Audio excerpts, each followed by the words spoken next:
Hello and welcome to Analysis with me, Oyi Adekunle. The National Security Advisor, Babagana Monguno, has attributed the insecurity in northern Nigeria to the growing rate of drug abuse. Now, according to the NSA, the smuggling of drugs into Nigeria has continued unabated despite the closure of the country's borders, and the use of these drugs now play a key role in the worsening security situation. Take a listen now to the NSA speaking to State House correspondent after President Muhammadu Buhari's meeting with service chiefs. Reports we've received from the chairman of the NDLEA show that the numbers keep increasing, and despite the closure of borders, we're still having to contend with the influx of these drugs. The problem here is that the reckless use of these substances are directly linked to the insecurity we are confronted with. Unless there is a collective concerted effort to deal with this problem, it will only result in this country hurtling inexorably down a bottomless pit of self-destruction. We don't want that to happen. And one of the ways of dealing with this issue is by using a whole of society approach in conjunction with a whole of government approach to achieve a whole of nation approach. Well, that was the National Security Advisor speaking on the impacts of drug abuse on insecurity. And to further discuss this, Roy Okedivie, a security consultant, now joins me via Skype. Mr. Okedivie, thank you very much for joining me on the program. Thank you. It's always an opportunity and a pleasure. Thank you. So you heard what the NSA said, drug abuse and insecurity. What exactly do you make of that statement? Well, I would have thought that he wanted to say something else in a better way. Because if you look at that, his straight comment, he's already indicting the whole apparatus of the NDLEA.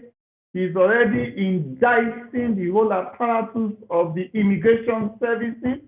And these are persons that are supposed to monitor all these entrance to our border spaces, use of drugs, sale of drugs, illegal supply and distribution of drugs and substances.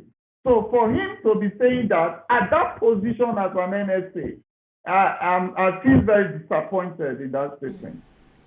But do you agree that drug abuse could actually be fueling insecurity? Yeah, you see, drug abuse has been with us for many years. Drug abuse can be curtailed by instituting control and penalties to people that distribute it, the drug barons. If you go to Guantanamo Bay in the US and all the Mexican prisons, you will see people that deal on drugs. They are behind the bars. They are facing their sentences. So those are the things that could curtail it. Then those that use and abuse such drugs are those that are put in remand homes, where you try to remove that abuse from their system and recycle them back into the society as ambassadors to others to say no to drugs. So you don't quantify or align insecurity to something that is a national and international menace to the society. What is the NDLEA there for? What are the correctional centers, the health institutions that we use to manage people that are on drugs? So it's a wrong statement. It should have gone through the levels of how drugs permeate with our weak borders. How those persons that use it at ransom without the fear of the law. How those that sell and distribute, how come they have free audacity and control against the apparatus of government? So who are those that have been compromised to be able to supply drugs? And let me tell you something, madam. Most of the people that you see that are criminal in Nigeria today, the major cause for their criminality might not just be drugs. It might be depression, it might be wrong ideology, it might be a failed state with a lot to hope. They become hopeless. They don't believe in the educational system anymore, that a degree can give you a job. They don't believe in the military or the police, that they can protect them because their system has been corrupted. They don't believe in the politicians because they don't deliver on dividends of democracy.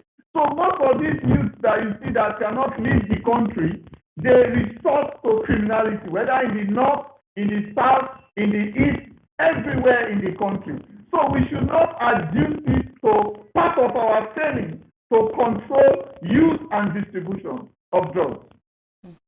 And you must have heard Monguno also reviewed plans by the president to overhaul the country's security architecture to address insecurity. What do you make of that as well?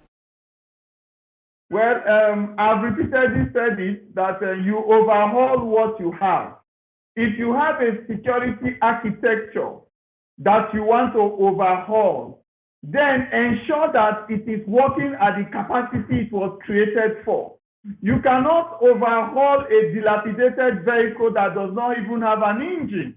What will you do? You buy an engine. The engine will need wires to run the oil, to run the cables for the brakes.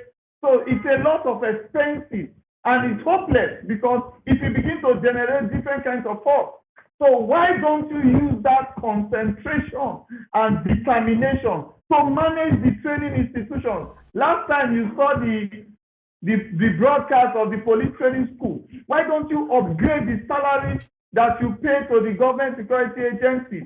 Why don't you help them to put their families under insurance? Make it worthwhile to die for. Why don't you put penalties, executive penalties, and deliver justice within a short timeline to those that contravene discipline and distribution of wealth within the military, the police, the DSS, EFCC. You saw all the trash being thrown out of the EFCC right now. Those are the things that the government should put their focus on. Because if you want to overhaul, or whatever they call it, rejig, you begin to impute money into the wrong hands again. People that have run out of ideas, what do you want them to do right now? Overhaul what's dilapidated in their tenure? It's not possible. So what would you say is the real solution now? Because I also take you back to your former statement saying that in the NSA's statement saying the drug abuse is fueling insecurity. You said he indicted the NDLEA and other authorities. Now, do you think that there's maybe a sabotage in this government? Because you say... If I am the NSA and I need to make a statement after a strategic meeting with service chiefs, after a strategic meeting with the CNC of the Federal Republic of Nigeria, I will not assuage it to a weakness of any of the agencies. I will come out with a blanket statement and say we are going to tackle all the areas that insecurity has gotten its foothold. We are going to tackle drug use. We are going to ensure the right agencies are given better opportunities to tackle drug use. We are going to ensure there is a new legislation for stiffer penalties for those that want to distribute and import drugs into the country. And we are going to ensure that youth that are found to be on drugs will be taken care of by the right institutions. And we are going to improve the employment of youth that are graduates from the universities. We are going to impute more levels of interest for people to join security agencies. It is a million and a plethora of opportunities to do if there is a sincerity and there is the right body language from the government. Indeed. I'm going to take you on now on the warning that the United States gave Nigeria recently of Al-Qaeda making its way gradually into West Africa and Northwest. Do you think that, what reaction would you be expecting from the government? And is this not something that should be worrisome at this time, considering the fact that we already have internal issues bordering us? You see, every time I hear that one foreign country or the other is giving security advisory to Nigerians in Nigeria, it bleeds my heart. How many times has Nigeria given security advisory to Cameroon, Chad, Ghana, countries under the ECOWAS that we are deemed to be a bigger brother to? How many times have our agencies come out with such security advisory to different regions in the country? Why must such advisory come from a Western country and it is distributed widely? You see, sometimes I look at some of these things and I'm trying to pin it down to purpose and plan, because the international community, anytime they have interest to buttress anything in Nigeria or Africa, there is purpose and plan.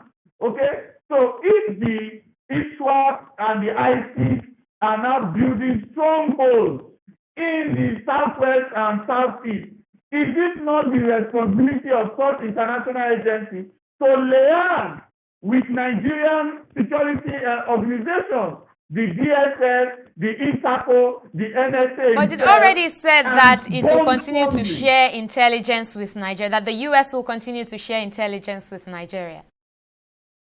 So why is it on public space? If you will share intelligence with Nigerian security agencies and you put it on public space, will those guys not make the target to be hardened? Will they not hide the things that you saw that made you to believe that they are moving towards that region of Nigeria? So why is it in public space? Why make a public statement? Why not communicate those matters to the right chapter and let the security agencies in Nigeria have that undercover opportunity to deal with this situation that you have found out and give you back a letter of gratitude and say, we are grateful for your findings. This is what we did with the intelligence. And the president has been meeting service chiefs more frequently recently. And then do you think that this may be the solution, or this will be the journey towards the end of insecurity in Nigeria? I mean, maybe one of the meetings may just yield results. Well, let me say this for now, that I expect that the presidency came out some months ago to say that they are tired of the excuses of the service chiefs. They are tired of the excuses of the service chiefs. Let me ask you a question. Does the Air Force, Navy, and the Army, is there no succession planning? Is there no other officer that is supposed to ascend to that seat at a particular time? Is there no other plan that can be used to just take over the space and rule?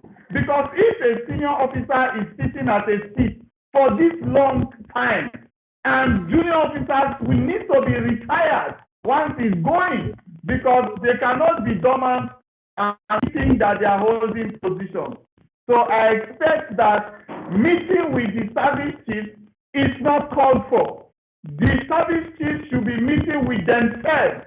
The hierarchy of the police, the army, the air force, and the navy should be deciding among themselves who is taking over, who is the next person to run this strategy and deliver more results. Because I have paid my price and I'm ready to go.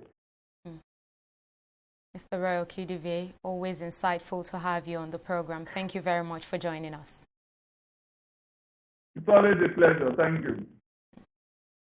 Nigeria discharges over 11,000 COVID-19 patients in a single day. We'll be talking about that after this break. Don't go away.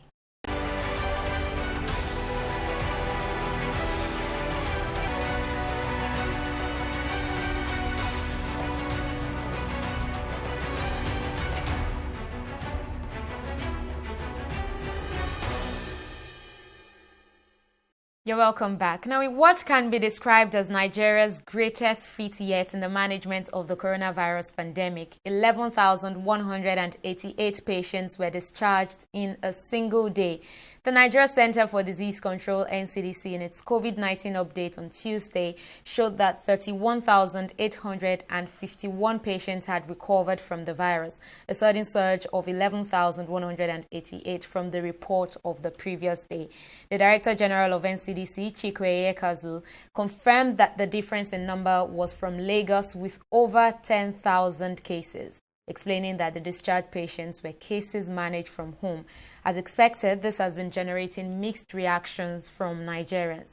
But joining me now to make more sense of this is Dr. Ayodele Oluwole, a public health physician, and he joins me via Skype.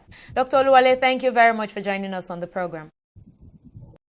Thank you very much for having me. Now, help us understand this. How did it happen that we recorded over 10,000 cases, recoveries in Lagos in one day? Okay, thank you very much. As you recall that sometimes in May, June, when we started to have community transmission, and then when we found that about 50% of all confirmed cases of COVID-19 at the time were unconnected to a particular case, that a particular person that they had contact with, meaning that cases now abound in the community, and then people could not specifically say this was their contact at the time. We recall that at the time, efforts were in top gear to see to that enough testing were being done, and then ramping up of testing centers were done all across the country. So as we're doing that, we continue to find that people who were confirmed cases were also coming forward. Also know that we had said that so many cases, about 90% of cases, or over 90% of cases, were subtle, were with subtle symptoms. Okay, so they were mild symptoms. So, and then the number of centers that were catering for these large numbers due to the increased testing centers we had, were increasing by the day. Okay, the large numbers were due to more testing at the time, and then these tested persons, which confirmed persons, were also carrying, most of them were carrying subtle symptoms. So that necessitated the drive for home care. Okay, if we look at the July 2020 publication by the NCDC, which shows the guidelines for home care treatment, we will find that there were provisions for this. And so this 11,000 that we are seeing was just an update, okay? Update on the number of home care patients over the course of time, over this period time, who had gone through 14 days of self-isolation and under supervision have recovered from the disease, from the virus. So it is not as if, over 24 hours we found a discharge, okay? But by the publications that we have on a daily basis, we classify cases as discharge, as death, then confirmed cases in totality. When we look at the breakdown of all of this, we will find that it is actually that over 10,000 cases were reported who have gone through self-isolation processes and have since recovered. So that is what accounted for that large number that we found. So, but the worry now is that people may take this and the fact that we've recently been recording lower cases to mean that we're actually flattening the curve. No. I don't think that's correct, and that's not the information that should go around. the true picture is that we know that during the course of the holidays, there were not enough samples that were collected because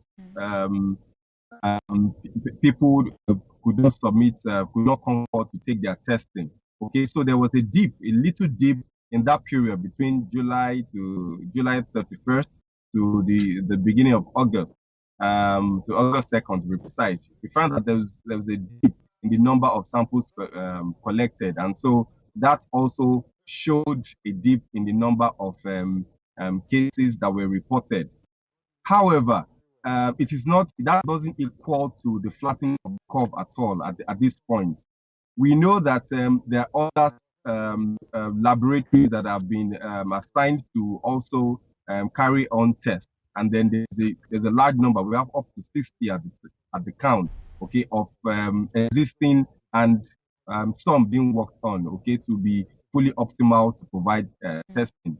We found out that a lot of persons are not coming forward, okay, to do the test anymore, because the perception is that, oh, if I may, if I have symptoms, okay, which unconfirmed symptoms, but as the case may be now, I could go into isolation and then not receive any care or use any medications and then recover. And that is the wrong thing to do. If you look at the guidelines that guide home care treatment, it is supposed to be supervised. And that's what the Lagos State government had done, and which has showed the large numbers. So it's not flattening of the curve. I think we are at a point where we should take responsibility as we've preached, and then make sure that even at the time when we are trying to balance between economic life and our and care for ourselves concerning this virus, it is important for everyone to know that we need to take responsibility and protect ourselves and practice the non-pharmaceutical therapies that we prescribed in hand washing, in maintaining social distancing, and of course in wearing a face covering in the public. So since it's beginning to look more like home-based treatments may be yielding positive results, is it safe to say that other states now should adopt this measure? Because we know that Lagos has been doing a lot of that. Yes, I think that carefully each state must consider, with the help of the NCDC, to look at the states. You know, we know that different states and different phase of the outbreak, and it is pertinent to know that what is going on right now in Lagos and the effort being put in, okay, should not just be reproduced across board, but we should look at the factors that are responsible for increase in other states and what can work at that state or the level. Because, for instance, as we are seeing some dip in Lagos State, we are seeing a little rise in some other states. So those other states must put measures in place to prevent further infection, okay, and then make sure that people live healthily during this period. Dr. Ayodele Oluwole, thank you very much for joining us on the program. Thank you. It's my pleasure. And that's it on this episode. Thank you very much for watching. I'll see you again next time. Bye-bye.